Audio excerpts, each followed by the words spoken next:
Olá, irmãos. Eu quero saudar a todos vocês com a graça e a paz de nosso Senhor Jesus Cristo. Amém? Meus amados, estamos aqui reunidos mais uma vez para aprender mais da palavra do Senhor, ouvir os ensinamentos do nosso Senhor para as nossas vidas, para proveito da nossa caminhada cristã. Nós temos visto, meus amados, nesses últimos meses que se passaram, situações de dor, vivido, na verdade, situações de dificuldade, muitas vezes situações que nos tiram a paz. Mas eu quero dizer a vocês, como já fala um certo pastor, que a situação pode até estar fora do meu controle, mas jamais fora do controle do soberano Criador dos céus e da terra, a saber, o nosso Deus. E eu gostaria de meditar com os irmãos em um texto muito conhecido do apóstolo Paulo na carta aos Romanos, capítulo 8, em que o apóstolo enfaticamente destaca que não há nenhuma situação que não venha, que não contribua para o bem daqueles que amam a Deus, daqueles que Deus chamou. Então, iremos ler Romanos, capítulo 8, dos versos 28 a 30 para a nossa meditação hoje. Amém? Eu peço aos irmãos que acompanhem na versão de vocês. Na NVI fala o seguinte, Romanos capítulo 8, a partir do verso 28, nos diz assim, ó.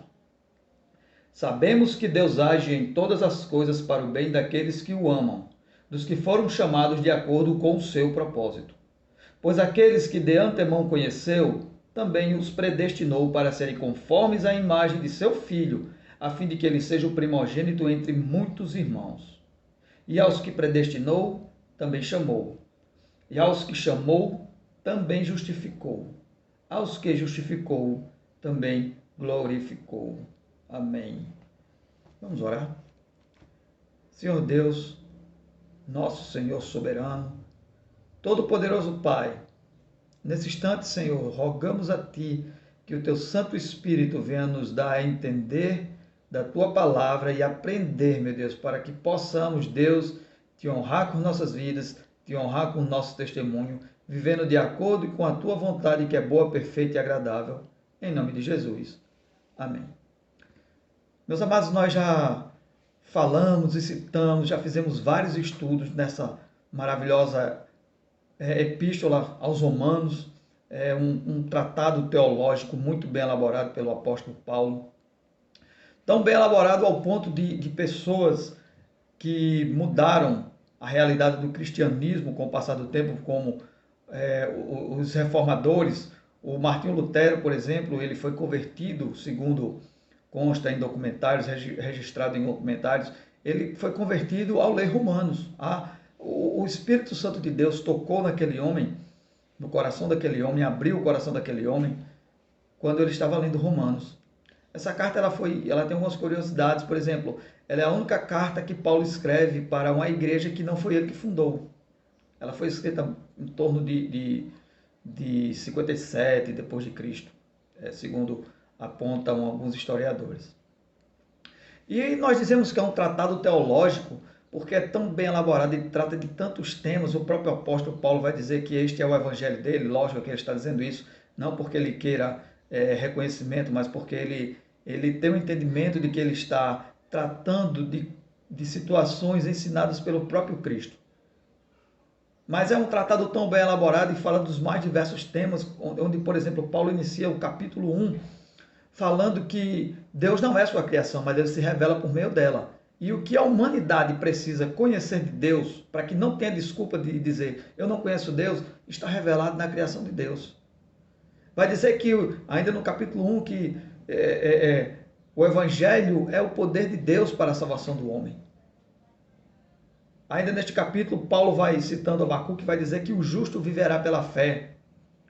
E nós prosseguimos. Daí Paulo, quando chega no capítulo 3, por exemplo, ele vai dizer a tão conhecida afirmação de que todos os pecados separados foram da glória de Deus. E ele prossegue. Ele vai falar que devemos ter alegria, inclusive nas tribulações, porque ela vai produzir um sentimento chamado esperança, e essa não causa confusão, ele vai falar. Diz que no capítulo 6, por exemplo, ele vai dizer que o salário do pecado é a morte, mas o dom gratuito de Deus é a vida em Cristo Jesus. E ele chega ao capítulo 7, já no finalzinho vai dizer, miserável homem que sou, quando ele está tratando da briga entre a carne e o espírito, que ele vai tratar como a lei do pecado e da morte, e a lei da vida, falando em relação, dizendo que a lei não é ruim, a lei é boa, mas por ocasião do pecado na carne, enfraqueceu a lei de Deus, ou seja, a sua atuação na vida dos seus filhos. Né? E ele vai dizer que ele é um miserável homem que sou. Quem me libertará desta lei de morte, de escravidão? Ele vai dizer isso no finalzinho do capítulo 7. E vai dizer que tem entendimento de que na mente ele é escravo de Deus através da lei da vida, da graça. Mas na carne ele continua sendo escravo do pecado. Então ele inicia este capítulo que nós acabamos de ler dizendo que, portanto, nenhuma condenação há para os que estão em Cristo Jesus.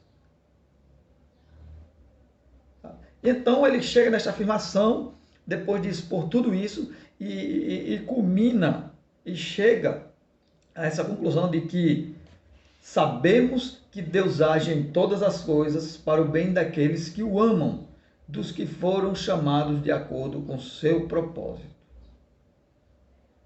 Em outras traduções talvez tenham, e sabemos que aqueles que amam a Deus têm todas as coisas contribuindo para o seu bem. Mas isso é bem interessante, porque amar a Deus, ela se torna uma decisão, uma escolha, depois que o próprio Deus foi quem nos chamou para isso.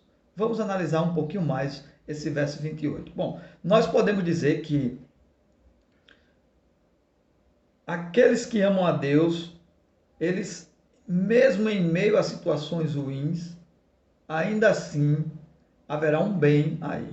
Eu não posso dizer qual. E eu posso te garantir, meu irmão, que certamente haverá situações em que você não entenderá por que aquilo está acontecendo com você.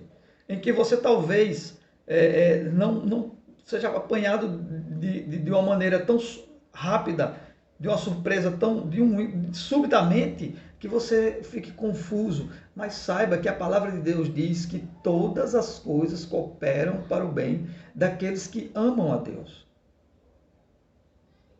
Sabe? E talvez Deus um dia lhe mostre porque foi necessário você passar por aquela situação. Talvez Ele nunca lhe mostre porque você teve que passar por aquela situação. Mas ainda assim, rogue a Deus para que você aceite a vontade dEle. Mesmo que você não entenda. Mesmo que Ele nunca venha lhe revelar porque é que a vontade dEle naquele instante para você era aquele momento difícil. O que você tem que lembrar, meu amado, é que a vontade de Deus, ela é boa, perfeita e é agradável. Sabe? E no verso 28 vai nos dizer que, já na segunda metade do verso, vai dizer assim: sabemos que Deus age em todas as coisas para o bem daqueles que o amam, dos que foram chamados. É muito interessante a gente parar para isso, porque você deve se sentir, meu amado, você deve se sentir, meu amado irmão, um privilegiado. Porque não foi você que decidiu amar a Deus. Foi Deus que decidiu chamar você para o amar. O que acontece muitas vezes, até mesmo involuntário, eu diria, é que nós deixamos que o pecado da idolatria venha nos influenciar. E o que é o pecado da idolatria? Bom, em poucas linhas, idolatria é não amar a Deus acima de todas as coisas. É quando você consegue, ou quando você involuntariamente direciona mais o seu esforço de amar a outra coisa que não a Deus. Então muitas vezes nós sofremos por isso.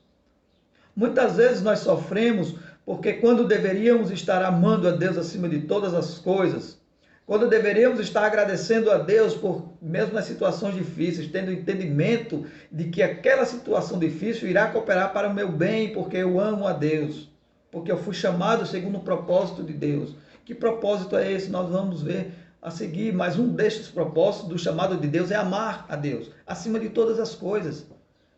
E volto a repetir, qualquer coisa que tome o lugar do amor que devemos devotar, devemos direcionar, devemos empenhar, nos esforçar para cultivar o amor a Deus, qualquer coisa que tenha o lugar desta adoração é idolatria. E existem vários tipos de idolatria. Idolatramos a nós mesmos, idolatramos a outros homens, idolatramos nossos filhos, idolatramos outros parentes, outros amigos, outras figuras famosas. Não há pecado em amar essas pessoas, nenhum.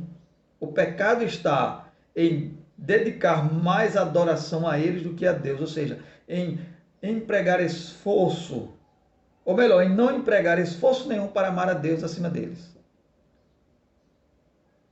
Então aí sim, muitas vezes, as situações difíceis parece que irão nos tirar o sossego e a paz. E tiram, é lógico, nós somos seres humanos e sofremos com a dor, com a perda, com a decepção, dentre tantas outras situações desconfortantes. Isso é notório. Mas o que a palavra de Deus diz é que mesmo aquilo que eu não entendo e que eu não compreendo, se eu amo a Deus e amo a Deus acima de todas as coisas, e isso é um privilégio, porque como nós acabamos de ler, é Deus que chama para tal.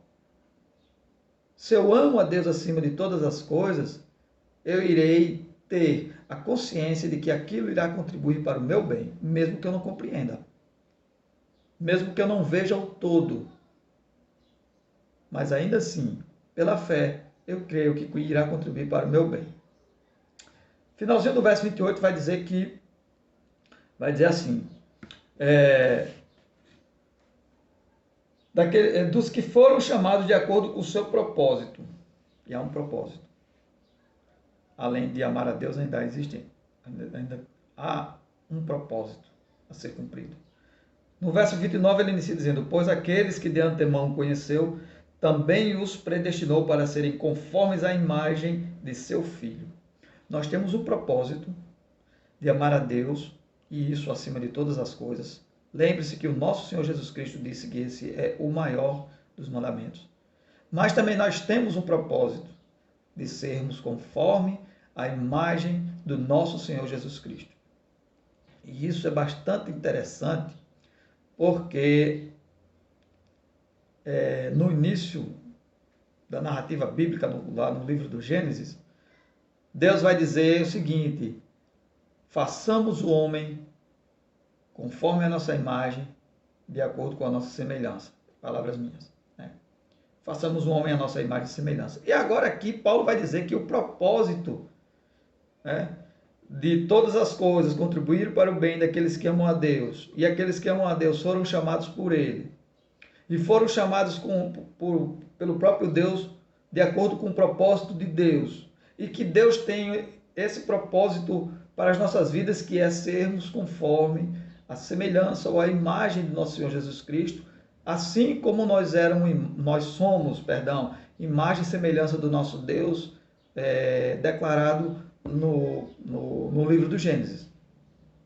Então, as situações que me tiram o sono, mas que contribuem para o meu bem, porque eu amo Deus, é para que também elas ajudem, elas possam agir me moldando à imagem do nosso Senhor.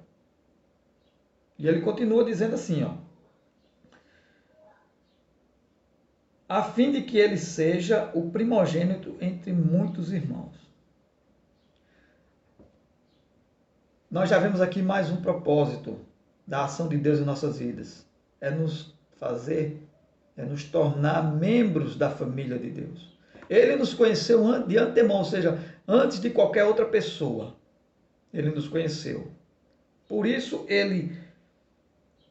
por um julgamento de Deus, não meu, não há mérito nenhum no meu chamado, em Deus haver me chamado, não há mérito nenhum em mim, apenas no meu Senhor Jesus Cristo. Mas Ele simplesmente me predestinou para que, diante destas situações, eu seja à semelhança do meu Senhor Jesus Cristo. É isso que fala no verso 29 de Romanos. Vamos ler mais uma vez. Pois aqueles que de antemão conheceu, ou seja, Deus me conheceu antes de qualquer outra pessoa, também os predestinou para serem conformes à imagem do seu Filho. Deus não somente nos conheceu antes de qualquer outra pessoa, como também nos predestina para que sejamos conforme à semelhança de Jesus Cristo. Obedientes ao Pai, amando ao Pai acima de todas as coisas, amando ao próximo como a nós mesmos, tendo o entendimento de que o reino de Deus é a prioridade, tendo a compreensão que devemos ter um viver íntegro, reto, de acordo com a palavra do nosso Deus, de acordo com as exigências do nosso Deus, não para o bem de Deus, mas para o nosso. Isso deveria nos aquecer o coração. Saber que todas as coisas contribuem para o bem, mas não é para o bem de Deus, é para o nosso. Deus é um Pai tão amoroso que nesta afirmação ele diz que todas as coisas contribuem para o bem dos que amam a Deus e não para o bem do próprio Deus.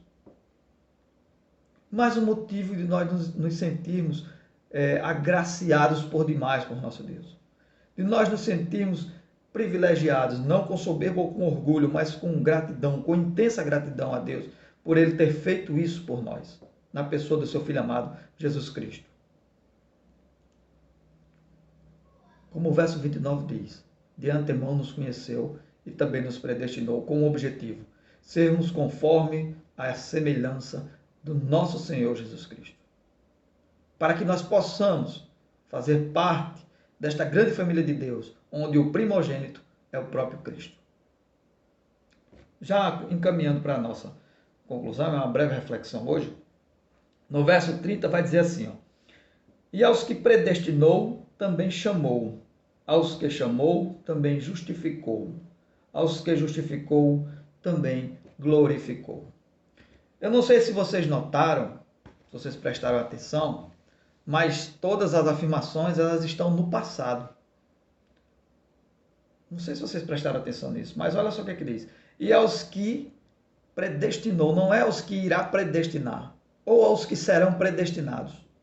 Ele diz que aos que predestinou, ou seja, Deus ele fez o seu decreto eterno ainda na eternidade. Ele decretou de maneira irrevogável, ou seja, não pode ser alterada ou retirada, que ele predestinou alguns. E eu creio, pela fé, e por sua declaração, meu irmão, que você é um destes. E nós sabemos, tanto já apontamos e tanto já abordamos. Não há mérito em nós. Há mérito no sacrifício do nosso Senhor Jesus Cristo. E o apóstolo Paulo continua. E aos que predestinou, também chamou. Olha só que coisa interessante. Deus poderia muito bem ter predestinado alguns e deixado que nós próprios tomássemos o rumo. Mas não só isso. É um amor tão grande que, além de nos predestinar, ele também nos chama. E não é uma situação em que irá acontecer. O texto diz que chamou. Para nós é uma expectativa, o futuro de pessoas pelas quais nós oramos, para que elas sejam convertidas. De pessoas que irão nascer ainda, elas serão convertidas, mas do ponto de vista do nosso Deus, isso já é um fato, já é uma realidade. É por isso que ele diz que chamou e não chamará. Para nós acontecerá. É algo futuro. Para Deus já aconteceu, é algo determinado. E ele prossegue. E vai dizer que aqueles que chamou, também justificou. Eu acredito que os irmãos ainda tenham o conceito de justificação em mente. Os escritores, eles estão usando um termo jurídico da época que foram escritos, muito conhecido, que queria dizer o seguinte: Jesus Cristo, inclusive, ele vai fazer ele vai contar uma parábola sobre isso, né, que fala sobre um credor que tinha uma dívida que não tinha condição de pagar e foi perdoada, ou seja, essa dívida ela foi justificada, na verdade, e que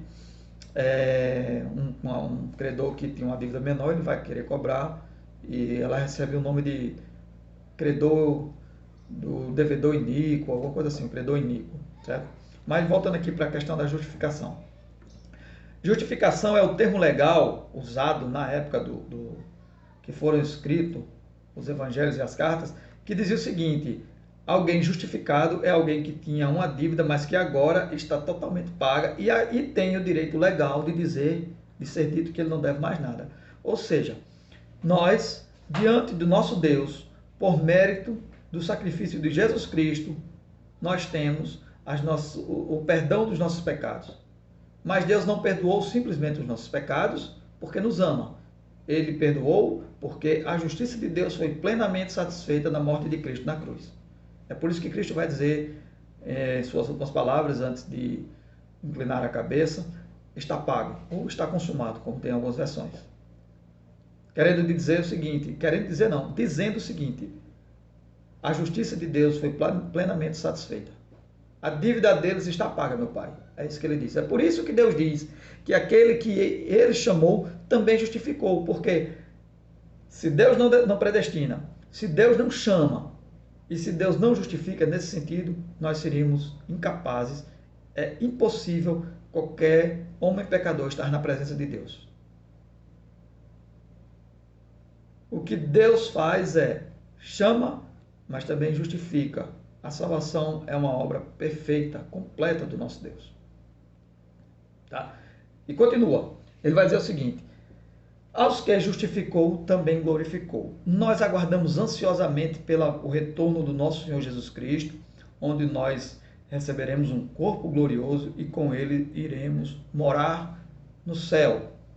Ou seja, iremos viver eternamente ao lado dele e Deus Pai, desfrutando de toda a alegria e paz que excede qualquer entendimento humano. Nós aguardamos este dia, ansiosos. Paulo vai dizer isso quando escreve aos Filipenses. Mas para Deus, todos aqueles que foram predestinados, que foram chamados, na sequência justificados, também já foram glorificados, porque o texto não diz que ele glorificará, mas que ele glorificou. Ele chamou, ele predestinou, ele chamou, ele justificou e ele glorificou aqueles. Isso, amados irmãos, é motivo mais que suficiente para que nós possamos enfrentar as situações difíceis com plena convicção. Vou até usar esse termo redundante, de que aquilo ali é para meu bem, por mais que eu não entenda. Mas eu tenho que confiar. Porque pela fé nós cremos que nós fomos escolhidos por Deus e que nós iremos desfrutar da presença eterna de Deus, que nós chamamos de salvação. Nós cremos pela fé que Deus já decretou que seremos glorificados. Então devemos crer pela fé também que mesmo diante das situações difíceis, que está fora do meu controle, que estão fora do meu controle, continuam no controle de Deus, continuam fazendo parte do propósito de Deus, estão na vontade de Deus, abaixo da vontade de Deus, nunca acima. E a vontade de Deus é boa, perfeita e agradável. Minha palavra para vocês, irmãos, é: nos momentos difíceis, lembrem que os planos de Deus não podem ser frustrados ou mudados, e que o decreto eterno de Deus de que você é alguém que Ele escolheu, que Ele chamou, que pela morte de Cristo Jesus e a fé que nós temos neste sacrifício, Ele nos justificou para que também nós sejamos glorificados. Ele já glorificou. O que nós aguardamos é ansiosamente pela consumação, essa plenitude do plano da salvação em nossas vidas, que será com a volta do nosso Senhor Jesus Cristo, o arrebatamento da sua igreja, para que possamos morar no céu com Ele, como Ele diz quando João escreve o seu evangelho descrevendo as palavras de Cristo, diz que na casa do Pai há muitas moradas e que Ele vai nos preparar lugar. E que voltará e que nos levará com Ele para que onde Ele esteja, estejamos nós também. que esta palavra possa, meus amados, ter relevância em vossas vidas, que ela possa servir de ânimo para a caminhada cristã, mesmo em meio a tantos momentos de dor e dificuldade que temos enfrentado. Não deixe que a idolatria ela iluda o seu coração, ele convença você de que uma situação ruim irá lhe tirar a alegria de ser filho de Deus, de ser chamado, de ser justificado e glorificado por Ele. Não permita isso, meu irmão.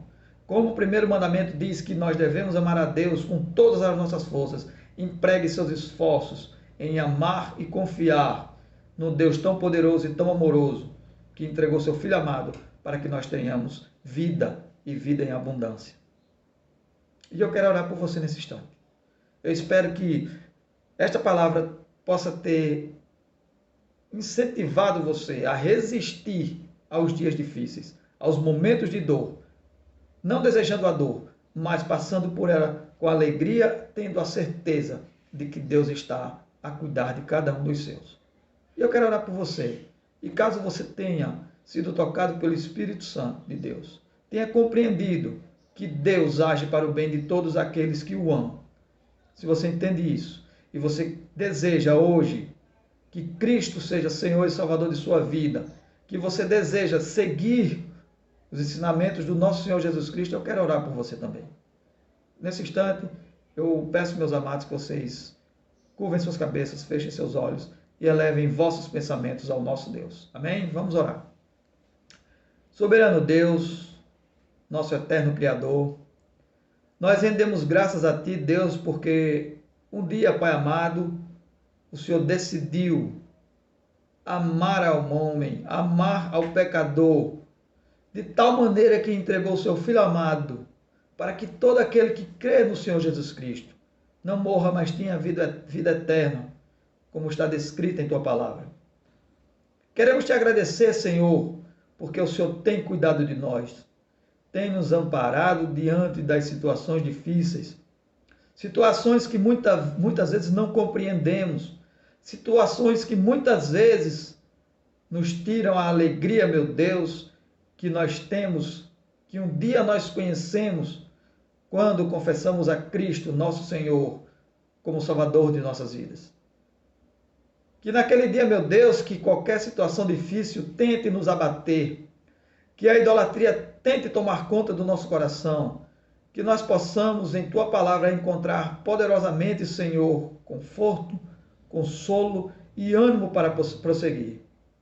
E aqueles, meu Deus, que hoje sentiram o desejo no coração, meu Deus, sentiram o arder do Teu Espírito Santo os convencendo de que somos pecadores e que necessitamos do Teu Filho amado, nosso Senhor Jesus Cristo, para ser salvos. Aqueles que tiveram compreensão desta mensagem, Pai amado, desta palavra poderosa, da Tua palavra poderosa, que cada um deles, Deus, possa crer verdadeiramente no Teu Filho amado. Que eles possam confessar com vossos lábios que Jesus Cristo é o Senhor pelo Espírito Santo. Que eles possam, Pai amado, ter a ousadia, Deus, de dizer aos outros, de testemunhar de que hoje pertence ao Senhor Jesus Cristo. De que hoje faz parte da família de Deus. De que hoje é irmão do primogênito do Pai, o nosso Senhor Jesus Cristo, e filho de Deus Pai. Que o Senhor possa, Deus amado, estar abençoando cada um dos irmãos que me ouvem. Que o Senhor possa estar dando a eles uma semana de tranquilidade, na Tua paz que excede todo o entendimento, abençoando vossos lares, vossas famílias, suprindo vossas necessidades, derramando bênçãos espirituais sobre cada um deles e que eles possam, Deus eterno, sempre testemunhar de que Cristo é o Senhor e que nós o amamos e que o Senhor nos ama, meu Deus, porque Tu és bom, Tu és justo, Tu és gracioso, és misericordioso. Obrigado por tudo, meu Pai, em nome de Jesus. Amém. Amém, irmãos. Até a próxima.